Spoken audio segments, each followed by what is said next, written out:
नागपुर के रंगमंच पर इतिहास जीवंत होने जा रहा है।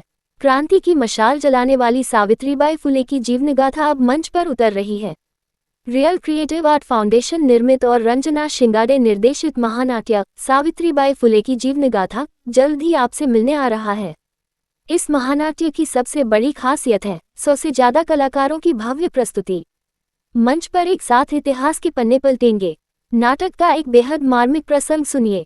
ज्योतिराव फुले को संतान नहीं थी, इसलिए उन्होंने वसंता नाम के बेटे को गोद लिया था। जब ज्योतिराव फुले का निधन हुआ तो दत्तक पुत्र वसंता पिता को अग्नि देने आगे बढ़ा, लेकिन गांव वालों ने उसे रोक दिया। कहा, तुम दत्तक पुत्र हो, सगा नहीं, तुम्हें अग्नि देने का अधिकार नहीं है। तब सावित्रीबाई फुले ने वो फैसला लिया जिसने रूढ़ियों को हिला दिया। उन्होंने कहा, ठीक है, अगर बेटा अग्नि नहीं दे सकता तो मैं दूंगी। मैं उनकी अर्धांगिनी हूँ, ये अधिकार मेरा है और मेरा ये हक कोई नहीं छीन सकता।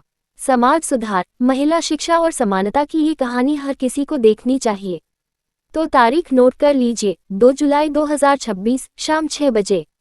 स्थान कविवर्य सुरेश भट्ट सांस्कृतिक सभागृह रेशिमबाग नागपुर। सावित्रीबाई फुले की ये हुंकार मंच पर सुनने के लिए जरूर पहुंचिए। जब समाज ने कहा औरत को हक नहीं, तब एक आवाज गूंजी, ये हक मेरा है। 100 से ज्यादा कलाकारों के साथ आ रहा है महानाट्य सावित्रीबाई फुले की जीवनगाथा। निर्देशक रंजना शिंगाडे। 2 जुलाई 2026 शाम 6 बजे। सुरेश भट्ट सभागृह Reshimbagh Nagpur. Real creative art foundation प्रस्तुत। सर्वप्रथम माझं नाव रंजना शिंगाडे आहे। सर्वांना माझा नमस्कार। मी रियल क्रिएटिव आर्ट फाउंडेशनची अध्यक्षिका आहे आणि मला हा जो प्रयोग सावित्रीबाई फुले ज्यांनी शिक्षणाचे म्हणजे क्रांतीज्योत सावित्रीबाई फुले तर यांचा हा जो प्रवास मला खूप दिवसापासून माझी इच्छा होती की ज्या व्यक्तीने आपल्याला शिकून इथपर्यंत आणलेला आहे, आपण त्यांच्याच नुसार आपण इथपर्यंत आलेला आहोत, तर त्यांचा हा जीवन प्रवास लोकांना माहीत झाला पाहिजे की त्यांनी या शिक्षणासाठी किती कष्ट केले। आणि आता आजकाल कसं होतं आहे, आधुनिक पाश्चात्य संस्कृती आजकालची येणारी पिढी आहे ती जास्त त्याला प्राधान्य देते। तर मला कुठे ना कुठे म्हणजे ही गोष्ट मला खटत होती आणि मला खूप दिवसापासून इच्छा होती की हा आपण प्रयोग करायचा, कितीही त्रास झाला तरी।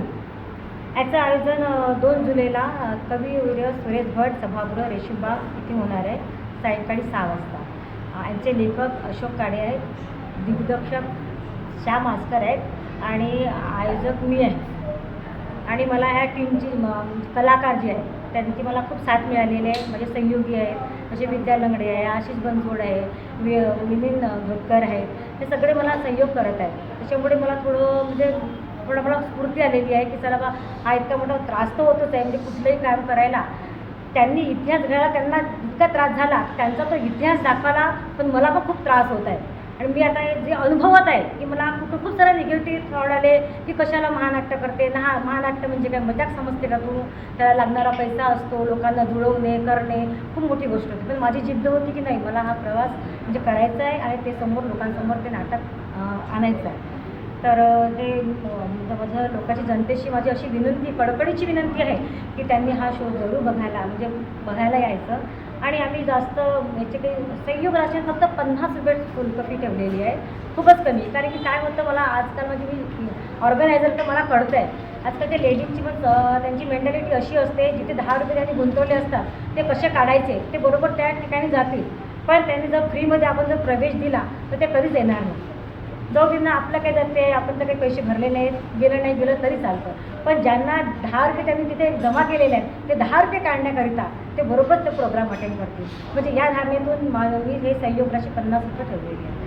आणि माझा जो उद्देश आहे तो म्हणजे येणाऱ्या जे आपली जी पिढी आहे, युवा पिढी आहे, अशी 10वी 11वी 12वी या स्टुडंट लोकांना हा शो नक्कीच दाखवावा। त्यांच्या पॅरेंट्सला पण विनंती करते की त्यांनी स्वतः पण बघायला यायचं आणि आपल्या मुलांसोबत आणि मुलांना पण दाखवायचं। आपल्या नाटकामध्ये किती असे किरदार आपण ठेवलेले आहे आणि ते किरदार आपल्या विदर्भाचे आहे की फक्त नागपूरचे आहे? एकूण आम्ही 100 लोकांचे कलावंत इथे आहेत आणि सगळे विदर्भामधलेच आहेत। आणि त्यामुळे स्टुडंट पण आहे, काही जॉब करणारे आहेत आणि लेडीज आहेत, जे होम मेकर वगैरे आहेत, म्हणजे सगळ्या प्रकारचे, सगळ्या कॅटेगरीचे, सगळ्या प्रकारचे, लहानापासून ते 5 वर्षाच्या मुलापासून तर 60 वर्षाच्या वयोगटापर्यंत सगळंच आहे। ताई, आपल्या शोमध्ये महानाट्याला येणारे अतिथी सेलिब्रिटी असतील किंवा राजनेता असतील की कोण मुख्य कलाकार असेल? याच्यामध्ये सर्वांचा समावेश ठेवला आहे. एक म्हणजे VIP गेस्टमधून मी मोहन मते यांना, आणि आज म्हणजे मी एक लेडीज आहे आणि मला पण असं वाटतं की पहिल्यांदा त्या महापौर बनल्या नीता ठाकरे, त्यांना पण बोलवायचं. आणि काही आर्टिस्ट आहेत इथले कलावंत जे डायरेक्टर वगैरे आहेत, तर त्यांना पण यांना बोलवलेलं आहे.